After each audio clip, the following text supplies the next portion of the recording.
My father was never one for sentimentality. He spent his life as a park ranger in one of the most remote national parks in the country, and I grew up knowing the woods like the back of my hand. He always said nature didn't care about your feelings, and if you didn't respect it, it wouldn't hesitate to remind you who's really in charge. When I was 16, he took me with him on one of his patrols.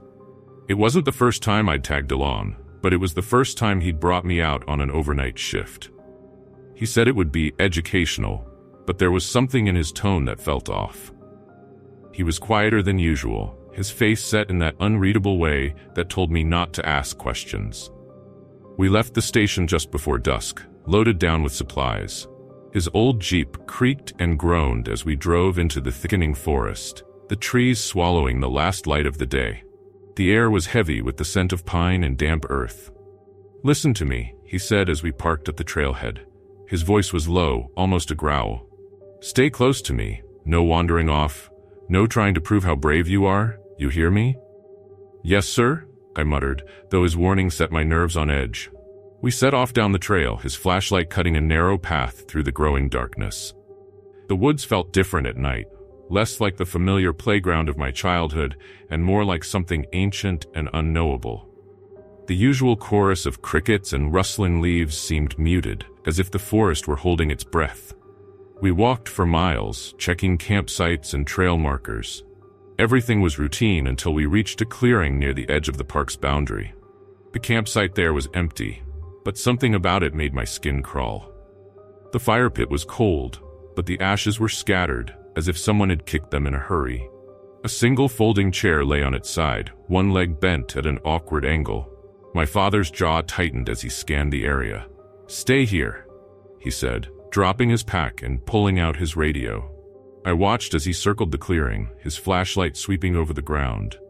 He paused near the tree line, crouching to inspect something I couldn't see. I took a step closer, but his head snapped up and he shot me a look that froze me in place. "Don't move," he barked. I stood there, heart pounding, as he spoke into the radio in hushed tones. The words were clipped, but I caught fragments. Tracks, drag marks, north boundary. When he returned, his face was grim. "We're heading back," he said, his voice leaving no room for argument. "What did you find?" I asked, struggling to keep up as he marched back toward the trail. "Nothing you need to worry about," he said, his tone flat. That should have been the end of it, but the unease stayed with me. Something was wrong, and he wasn't telling me. We made camp an hour later, setting up our tent in a small clearing by a stream. My father sat with his back to the fire, staring into the darkness. I wanted to ask him what was going on, but his expression stopped me. "Go to sleep," he said after a while. "I'll keep watch." I didn't argue. I woke in the middle of the night to the sound of snapping branches. For a moment I thought it was just an animal, but then I heard it again, closer this time. I sat up, straining to see through the tent's mesh window. The fire had burned down to embers, casting faint shadows that danced across the trees. My father was still outside, his silhouette rigid as he stood at the edge of the clearing. "Dad?" I whispered, my voice barely audible. He didn't respond. The snapping grew louder, followed by a low, guttural sound that made my stomach twist. It wasn't quite human, but it wasn't an animal either. It was somewhere in between, a deep, wet noise that seemed to come from everywhere at once. My father raised his flashlight, the beam cutting through the trees. For a second, I thought I saw movement, a flash of pale skin, a glint of eyes, but then it was gone. "Stay in the tent," he said, his voice like steel. He stepped away from the clearing, disappearing into the darkness. I sat there, frozen, every nerve in my body screaming at me to follow him, to run, to do something. But I stayed put, clutching my knees to my chest as the sounds grew fainter. The minutes dragged on, each one heavier than the last. When my father finally returned, his face was pale, his hands shaking. "We're leaving," he said, his voice barely above a whisper. He didn't bother packing the tent or the rest of our gear. He just grabbed my arm and started pulling me back toward the trail. We hadn't gone far when we heard it again, that wet, guttural sound, closer now. My father stopped, his grip tightening on my arm. "Run," he said, his voice trembling. "Run," he shouted, shoving me forward. I bolted, the flashlight in my hand bouncing wildly as I tore down the trail. My lungs burned and my legs ached, but I didn't dare stop. Behind me, I could hear my father shouting, his voice growing fainter with each step. And then I heard it, the sound of something crashing through the underbrush, heavy and relentless. I didn't look back. I couldn't. The trail blurred around me, the trees stretching into twisted shadows. My chest felt like it was going to explode, but I kept running until I burst into a clearing. I collapsed to my knees, gasping for air. The crashing sound had stopped, replaced by an eerie silence that pressed down on me like a weight. "Dad?" I croaked, my voice breaking. There was no answer. I sat there for what felt like hours, the flashlight shaking in my hand. The woods seemed to close in around me, the darkness alive with unseen eyes. When my father finally appeared, he was limping, his face streaked with blood. "We have to keep moving," he said, his voice hoarse. I wanted to ask him what had happened, but the look in his eyes stopped me. It was fear, raw and unfiltered, the kind I'd never seen in him before. We made it back to the Jeep just as the first light of dawn broke through the trees. My father didn't say a word as he started the engine and gunned it down the dirt road. It wasn't until we were miles away from the park that he finally spoke. "There are things out there," he said, his voice barely audible. "Things that don't belong. We don't talk about them because no one would believe us, but they're real." I wanted to press him for details, to demand answers, but I couldn't find the words. We never talked about that night again. My father retired a few months later, and I stopped going into the woods. Sometimes I dream about that night. The sounds, the shadows, the fear in my father's eyes. I wake up with my heart pounding, the echo of that guttural noise still ringing in my ears. I don't know what we saw out there, and I don't think I ever will. But one thing is certain, the woods are not ours. They never were.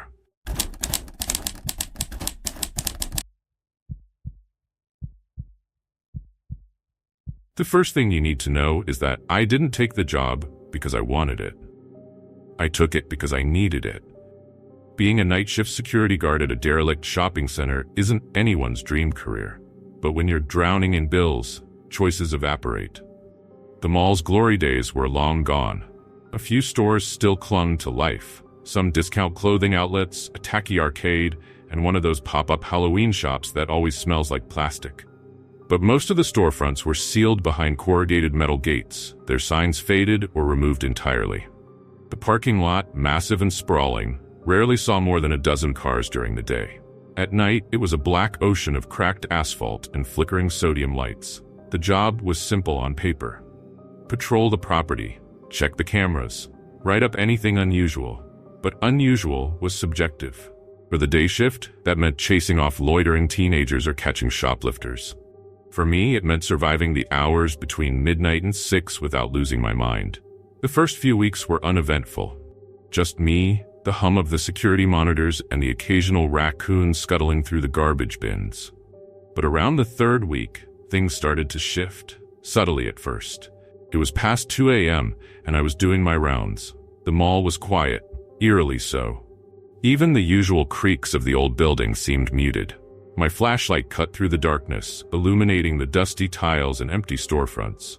Then I saw it, a figure. At the far end of the corridor, near what used to be a bookstore, a shadow moved. I stopped, my breath catching. It wasn't unusual for homeless people to break in, but this was different. The figure didn't shuffle or stagger like someone looking for a place to sleep. It moved smoothly. Almost too smoothly, gliding from one side of the hallway to the other before disappearing behind a corner. "Hey!" I called out, my voice echoing off the walls. No response. I walked briskly toward where I'd seen it, my flashlight trembling slightly in my hand. When I reached the corner, there was nothing. Just the empty hallway stretching ahead of me. No doors, no alcoves, nothing a person could hide behind. I chalked it up to fatigue. A trick of the light, maybe. But as I turned back toward the security office, I couldn't shake the feeling that I was being watched. The mall's elevators were ancient relics, slow and groaning with every use. There were only 2, and one of them had been out of order for years. The other one, located near the food court, worked intermittently. Management had given strict instructions not to use it unless absolutely necessary. So, when I heard it ding at 3:15 a.m., I froze. No one should have been using that elevator. I was the only one in the building. The cameras in the office didn't cover the elevator directly, so I had to see it for myself. I approached cautiously, the sound of my boots against the tile unnervingly loud. The doors were closed when I got there. I stood in front of them, waiting for something, anything to happen. After a moment, I reached out and pressed the button. The doors slid open. The elevator was empty. Relief flooded through me, though it was short-lived. When I stepped back, I noticed something on the floor of the elevator. A single muddy footprint. Not a shoe print. A footprint. There. And too large to be human. A week later, I was beginning to consider quitting. The pay wasn't worth the creeping paranoia, but quitting meant no rent, no food. So I stayed. And that's when the silent alarm went off. It was just past midnight, the start of my shift. The alarm panel in the security office blinked red, indicating a breach near the west entrance. I grabbed my flashlight and my baton, not that I expected it to do much, and headed out. The west entrance was one of the mall's oldest sections. The glass doors were smudged and yellowed with age, and the overhead lights buzzed faintly. When I arrived, I saw the doors standing wide open, the cold night air seeping in. I knew I'd locked them earlier. I stepped outside, shining my flashlight over the parking lot. Nothing, not even a stray animal. I closed the doors and double-checked the locks. As I turned to leave, I felt it, a distinct pressure, like someone standing too close. I spun around, flashlight beams slicing through the air. No one was there. But the door I'd just locked creaked open, as if pushed by an invisible hand. The mall's department store was its most haunting feature. It had been closed for years, but the mannequins were still there, posed in unsettling stillness behind the locked glass doors. Most nights, I avoided that section entirely, but on this particular night, my curiosity got the better of me. As I approached, my flashlight illuminated their pale, featureless faces. Rows of them stood in frozen mid-step, wearing outdated clothing that hung stiffly from their plastic frames. Something was off, though. One of the mannequins was lying on the floor, its limbs twisted unnaturally. I'd seen them in different poses before, probably the work of bored kids sneaking in during the day. But this was different. It looked deliberate, like it had been placed there. I unlocked the door to investigate, stepping into the stale, dusty air. The mannequin on the floor was missing its head. I found it a few feet away, propped up on another mannequin's shoulders like some grotesque joke. Then, behind me, I heard the faint sound of plastic scraping against the floor. I turned, expecting to see nothing. Instead, one of the mannequins was closer, much closer. Its outstretched hand was pointed toward me, its lifeless face tilted, as if observing. By now, my nerves were shot. Sleep came in fits and starts during the day, and at night, I was hyper-aware of every sound, every shadow. The mall was no longer just a job. It was a predator, circling, waiting for the perfect moment to strike. On my final night, I decided to stay in the security office as much as possible. I kept the monitors on, watching the feeds with a hawk's eye. Around 4 a.m., the cameras began to glitch. Static flickered across the screens, and when they came back, I noticed something that made my blood run cold. In the main hallway, directly in front of the camera, stood a figure. It wasn't human. Too tall, too thin. Its head was tilted at an unnatural angle, and its arms hung limply at its sides. I stared at the screen, willing it to move, to reveal itself as a trick of the light. Instead, the figure took a step forward. I grabbed the office phone to call the police, but the line was dead. My cell phone had no signal either. When I looked back at the monitors, the figure was gone. Then came the knocking, slow, deliberate, echoing through the empty mall. I didn't finish my shift that night. I ran. I left my flashlight, my baton, everything, and sprinted out into the parking lot. I didn't stop until I was in my car, the engine roaring to life. I never went back, never picked up my last paycheck. Sometimes I wonder if anyone else has taken the job since I left. If they've seen the same things, felt the same creeping dread. But I don't care enough to find out. The mall can keep its secrets. I'm done.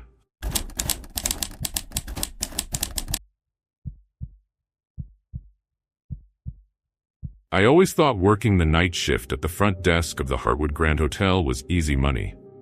Few guests, a steady supply of coffee, and the quiet hum of the lobby's background music made it peaceful, if not a little boring. I never thought I'd dread walking through those doors again, but that was before the night the corridor fought back. It started innocently enough. The shift had been uneventful, the occasional guest passing through, my only companion the security monitor above the desk. The camera feeds were my comfort and boredom relief, showing the lobby, elevators, stairwells, and a long empty corridor on the third floor. The corridor was unsettling in its simplicity, a stark contrast of beige walls, dim lighting, and endless carpet stretching into a vanishing point. That night, as I sipped my lukewarm coffee, something on the third floor feed caught my eye. A figure stood motionless at the far end of the corridor, half shrouded in shadows. It wasn't a guest. I'd checked in everyone hours ago. No one should have been up there. I squinted at the grainy screen. The figure was tall, unnaturally still, with what looked like dark clothing. I felt my pulse quicken, but I told myself it was nothing. Maybe a guest had wandered up there after all, someone who hadn't stopped by the front desk. Grabbing my phone and flashlight, I made my way to the third floor, the elevator ride feeling slower than usual. When the doors slid open, the corridor was empty. "Hello?" I called out, my voice echoing down the stretch of carpet and walls. No response. I walked to the end of the hallway, my flashlight beam cutting through the dimness. Each step felt heavier, the quiet oppressive. There was no one there, not even a sign anyone had been. I returned to the lobby feeling slightly embarrassed at my overreaction. When I glanced back at the monitor, my stomach dropped. The figure was back. This time, it stood closer, just outside one of the rooms. I knew that room 312. It had been unoccupied for weeks due to renovations. The air in the lobby seemed to thicken, and I hesitated before calling the night security guard, Mike. Mike was good-natured but skeptical. When I explained what I'd seen, he laughed it off. "You're just spooking yourself," he said. "Cameras can glitch sometimes. I'll go take a look." I watched him on the monitor as he entered the third floor, flashlight in hand. He swept the corridor, peered into room 312, and radioed back. "Nothing up here, just an empty hallway. You sure you're not imagining things?" But as I watched, the figure appeared again. This time it was standing behind Mike. I shouted into the radio, my voice cracking, "Get out of there, Mike! Behind you!" But by the time he turned around, the figure was gone. He returned to the lobby, annoyed but unsettled. "You've got a wild imagination," he said, but his bravado faltered when I replayed the footage. The figure stood impossibly still, its blurred face staring straight at the camera before vanishing as Mike turned. After that, the night became a nightmare. The figure appeared intermittently on the feed, always in that same corridor. It never moved, just stood there, closer each time. Room 312's door began creaking open and shut on its own, though the maintenance log claimed no one had a key. At one point, I saw the figure on the live feed again, but this time, I could hear its footsteps in the lobby. Slow, deliberate, almost dragging. I froze, heart hammering. The sound stopped, and the lobby fell silent. When I mustered the courage to turn around, there was no one there. Mike refused to go near the third floor after that, claiming he had a bad feeling. He muttered something about the hotel being old, full of stories no one wanted to talk about. I couldn't let it go. After Mike left for the night, I decided to do some digging. The hotel's archive room was a dusty, forgotten space in the basement. I combed through yellowed papers, faded photographs, and old employee logs until I found something chilling. Reports of strange occurrences in the corridor dating back decades. Guests complaining of whispers outside their doors. Staff members quitting without notice after spotting someone who shouldn't be there. Room 312 kept appearing in the logs, always as the center of the disturbances. And then I found the newspaper clippings.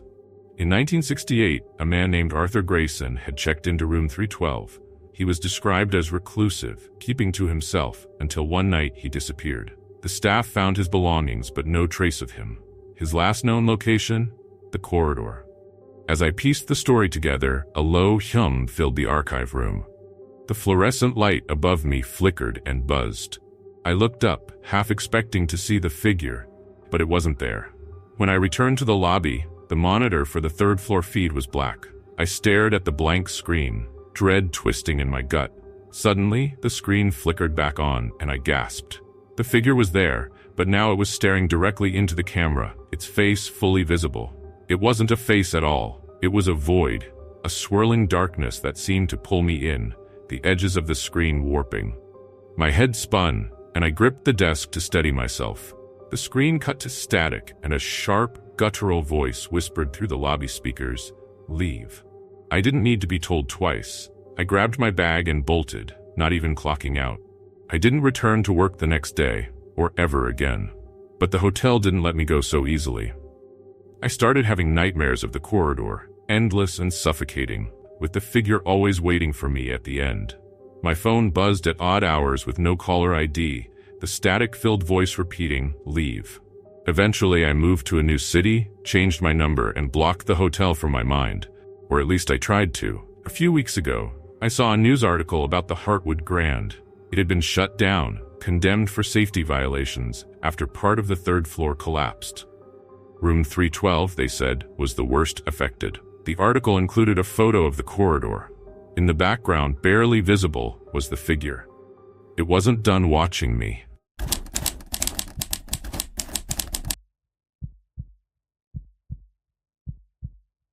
I should have known better than to take the night shift, but desperation has a way of dulling instincts. Bills were piling up and job offers were scarce. When I saw the listing, overnight security guard needed, no experience necessary, $25 an hour, I jumped at the chance. The interview was brief, almost perfunctory. A man in his late 50s, dressed in a rumpled suit, barely glanced at my resume. "It's a simple job," he said, his voice monotone.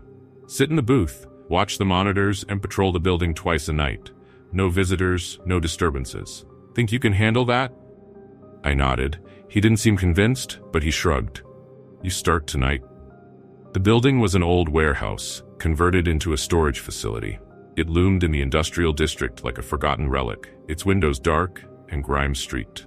The inside was worse, cold, damp, and filled with the smell of mildew and rust. The security booth was little more than a small room with a desk, a chair, and a row of outdated monitors displaying grainy footage of the storage units. The man handed me a flashlight and a set of keys. "One last thing," he said, pausing at the door. "You might hear sounds. Ignore them. It's just the building settling." Before I could ask what he meant, he was gone. The first few hours were uneventful. I spent most of the time scrolling through my phone, glancing occasionally at the monitors. The footage was dull. Rows of identical metal doors, dimly lit hallways, and the occasional flicker of the fluorescent lights. Around midnight, I started my first patrol. The flashlight cast long shadows on the walls, and every step echoed loudly in the empty corridors. I checked each unit, shining the beam of light over the locks to ensure they were secure. By the time I returned to the booth, my nerves were already frayed. Something about the silence felt off, as if the building were holding its breath. Back at the booth, I noticed something strange on one of the monitors. A door in the West Wing, Unit 43B, was slightly ajar. I was sure it had been closed during my patrol. I debated whether to check it. Maybe I'd missed it, I told myself, or maybe the lock was faulty. Still, the thought of leaving it unattended nagged at me. I grabbed the flashlight and headed back out. The West Wing was colder than the rest of the building, the air heavy with a metallic tang.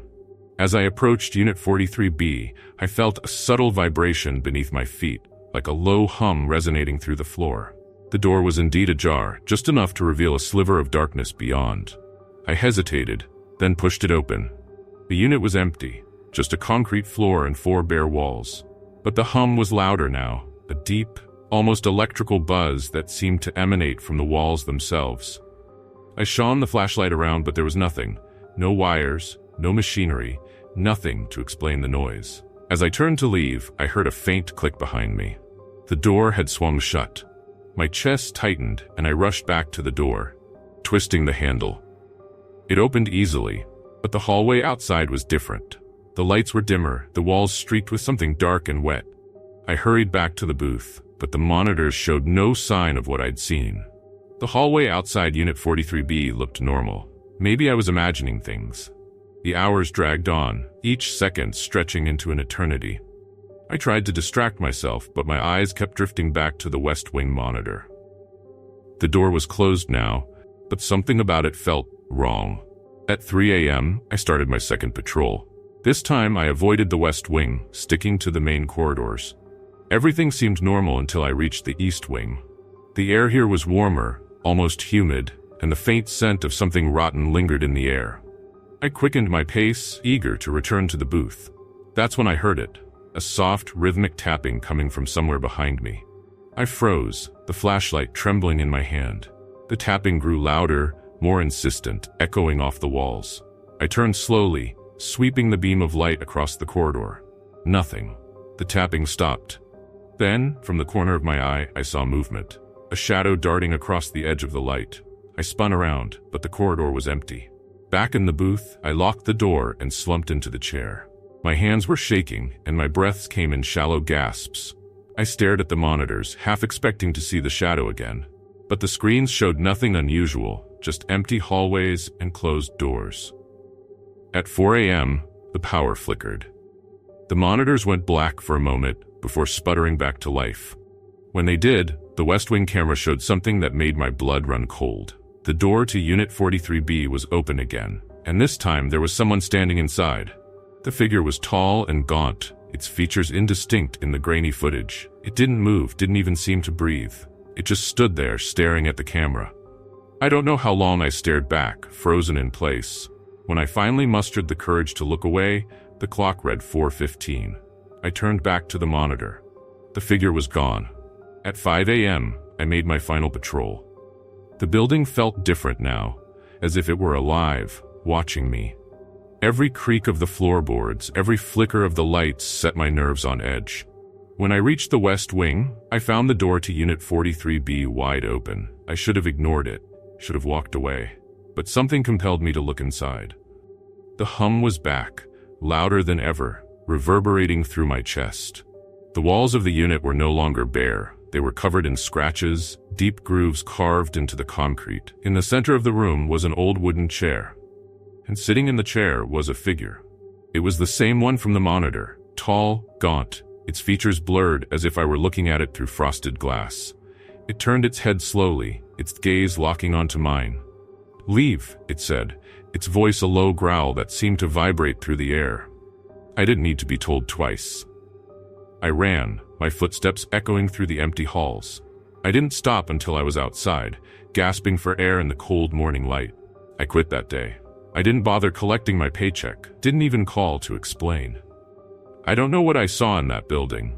Part of me doesn't want to know. All I know is that I'll never take the night shift again.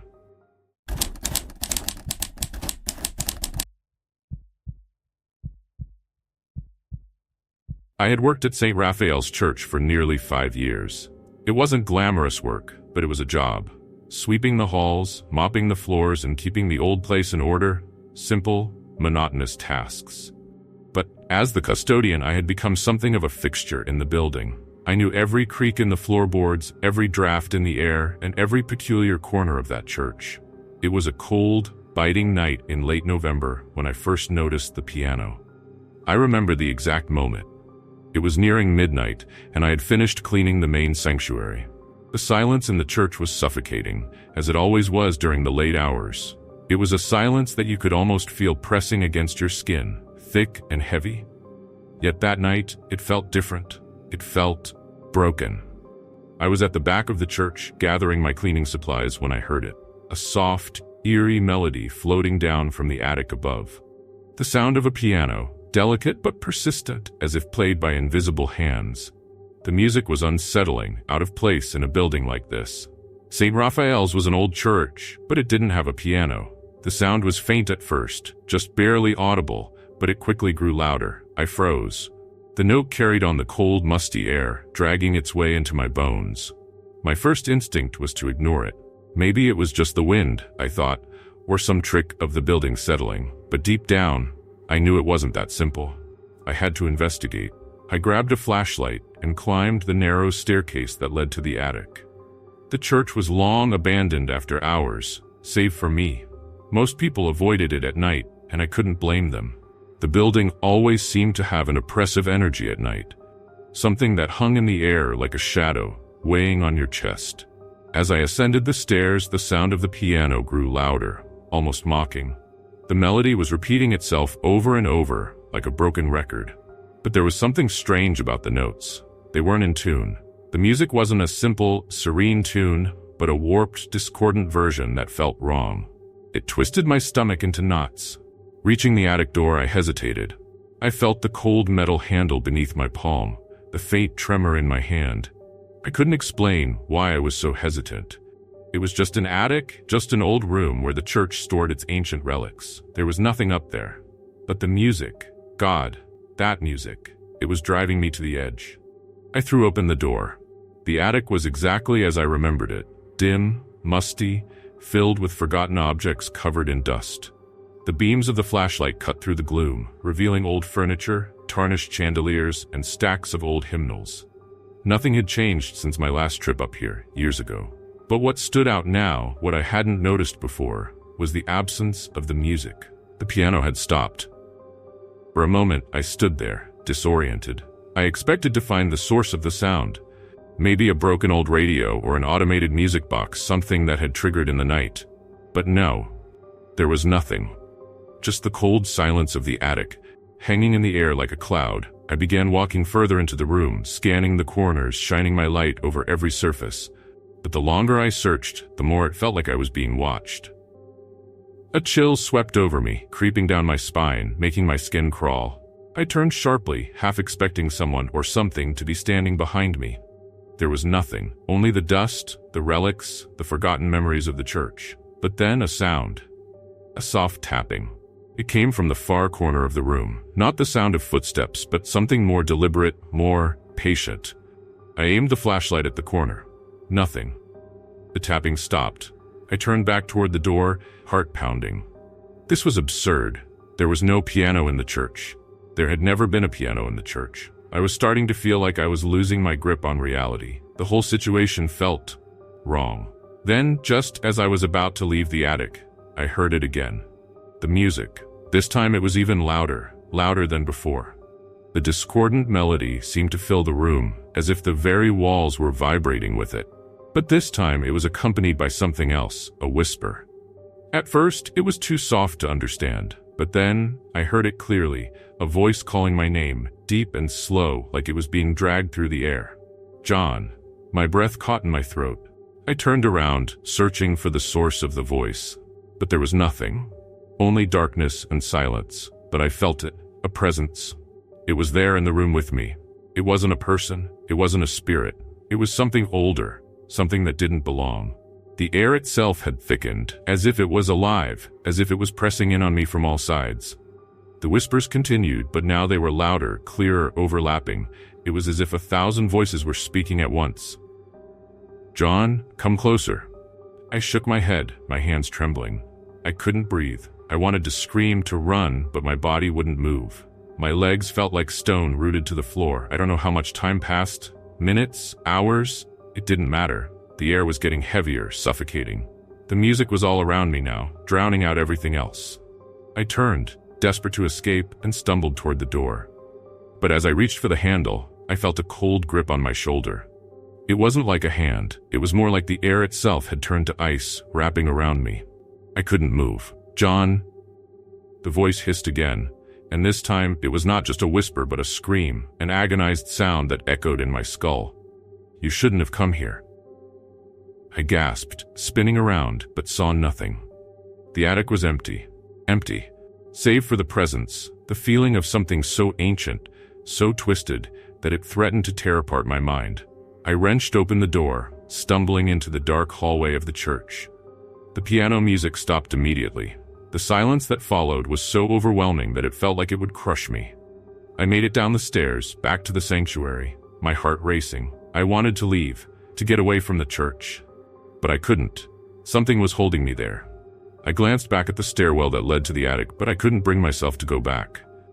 What had I just experienced? Was it real? I've been back every night since, cleaning the church, sweeping the floors, mopping the aisles, but every night, the music returns, a faint whisper at first, then louder, drawing me to the attic again and again. But I never go back up there. The voices never stop, the music never ceases, and the presence, it's still here in the shadows, waiting. It's always waiting. Sometimes I wonder if I'm going mad, if it's all just in my head, some twisted creation of my own mind. But then I hear the piano, and I know I'm not alone. I think I'm losing my grip. And I don't know if I want to find out what happens when I finally give in. But every night, I hear it. The music, the whispers, and I can't escape it.